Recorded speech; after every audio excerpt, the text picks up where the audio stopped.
I'm not sure how many of you will recognize this cover.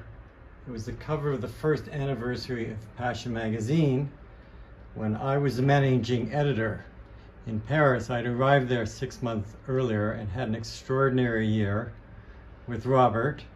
Then I came back to Toronto and with Robert's help and guidance started my own magazine for 6 years called Keo Magazine. I'm Bobby Rotenberg. When I landed in Paris, I had just qualified to be a lawyer in Toronto, Ontario, and my only goal in life was to never practice law.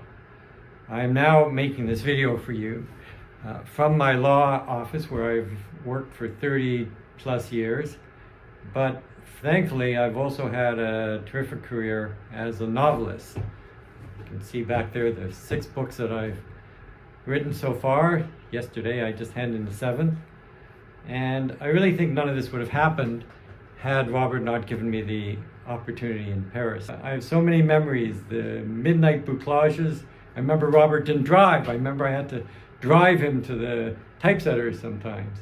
I remember the very first day Robert took me out for a hot chocolate, stirring the hot chocolate with a spoon and saying, "One of these every morning." I remember one day we all went for lunch at about 2:35 and the restaurant was closed. Robert going, "Oh, this is the French." But mostly I remember working and working and working, and more importantly, learning. I would never be here where I am today as a novelist, a screenwriter, and even as a lawyer who uses my words and my writing skills. I always wanted a life in writing. I never thought it would happen. Thankfully it has, and it's very rewarding to see all of you who've made great careers as novelists, as writers, as screenwriters.